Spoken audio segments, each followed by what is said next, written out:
তুমি যে টাকা কামাই করো তাতে কোনো রকম সংসার চলে, কিন্তু আমাদের ভবিষ্যতের জন্য কিছুই থাকে না। তাহলে বলো এখন আমি কি করব? তোমার হাত ধরে আমি সব করতে রাজি। এই জমিটা বন্ধ রেখে তুমি বিদেশে যাও, ওখানে গিয়ে বেশি টাকা কামাই করো। ঠিক আছে, আমি রাজি। তোমার জন্য আমি সবকিছু করতে পারি। চাচা, আমার জমিটা বন্ধক রেখে আমি বিদেশে যেতে চাই। বিদেশে গেলে একটু ভালোভাবে টাকা ইনকাম করতে পারবো। ঠিক আছে, কিন্তু 5 বছরের মধ্যে টাকা ফেরত না দিলে এই জমি তুমি আর কোনোদিনই পাইবা না। আমি বিদেশ গেলাম, তুমি ভালোভাবে থাইকো।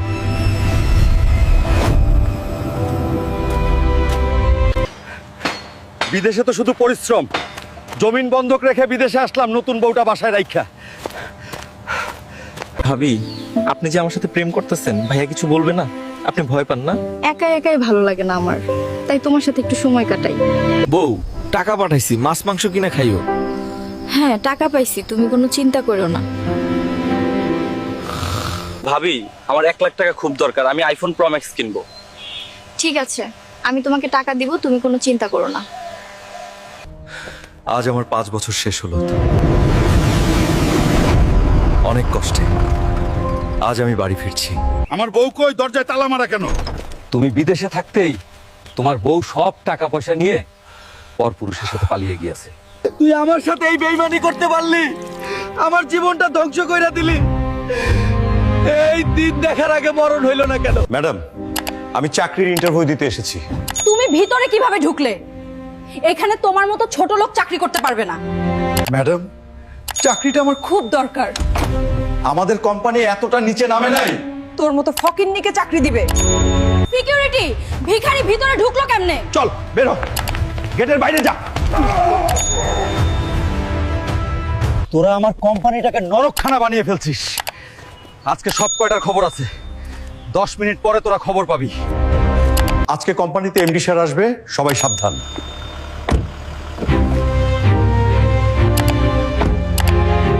স্যার, আপনি? তোমরা মানুষকে তুচ্ছ মনে কর। তোমাদের কেউরই আমার অফিসে চাকরি করার যোগ্যতা নাই। মানুষকে পোশাক দিয়ে বিচার করা ভুল। ক্ষমতা নয়, ব্যবহারেই মানুষের পরিচয়। আজ আমি শাস্তি দিইনি, শিক্ষা দিলাম। মানুষ হয়ে থাকলেই সবচেয়ে বড় পদ। তুই নিজের জমিনে কাম কইরা তোর ছোট ভাইরে পড়াশোনা শিখাইলি, আর সেই ভাই আজ ঢাকা চাকরি করেই। চাচা, দোয়া কইরেন। এই হাল্ক, তোর বাবা অসুস্থ, তোর ছোট ভাই তো দেখতে আসলো না। চাচা, ছোট ভাই চাকরিতে অনেক ব্যস্ত মনে হয়, তাই আসতে পারতেছে না।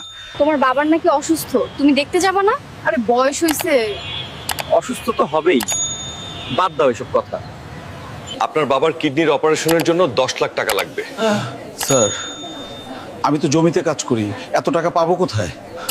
রাজু, বাবার কিডনি অপারেশনের জন্য 10 লাখ টাকা লাগবে। তুই ঢাকা কেন আইছস? বয়স হইছে, অসুস্থ তো হবেই। সারা জীবন পরিশ্রমের টাকায় তোকে মানুষ করলাম, আজ তুই বাবার চিকিৎসার টাকা না দিয়ে অফিস থেকে অপমান করে বের করে দিলি। স্যার, আমি টাকা জোগাড় করতে পারলাম না, যেভাবে হোক আমার বাবাকে বাঁচান। আমার ছোট ছেলে কোথায়? সে কি আসে নাই? আপনার ছোট ছেলে আসে নাই, আপনার বড় ছেলে তার নিজের কিডনি দিয়ে আপনাকে বাঁচাইছে। আমার বড় ছেলে কোথায়? আমি তার কাছে যাব। ও, এখনই যাব।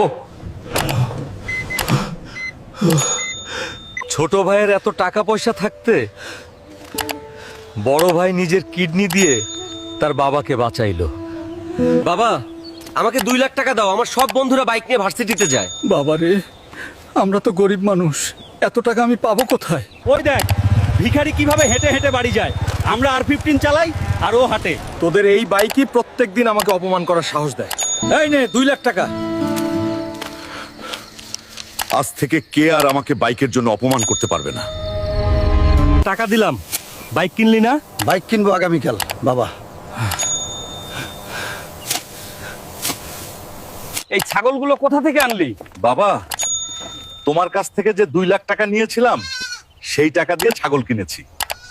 আমার ফার্মে অনেকগুলো ছাগল হয়ে গেছে, আমি এখন কিছু ছাগল বিক্রি করে বাইক কিনবো। স্যার, দারাজ কোম্পানি থেকে এই বাইকটা অর্ডার করেছিলেন, লোকেশন দেওয়া ছিল হাল্ক ফার্ম। ঠিক আছে, বাইকটা এখানে রেখে যাও। কি রে, রেস দিবি নাকি? চল, এক রেস দেই। বাবা, তোমার 1 টাকাও আমি নষ্ট হইতে দিইনি। এখন আমার বাইক আছে, ছাগলের ফার্মও আছে। তোর ইচ্ছা শক্তি অনেক বেশি।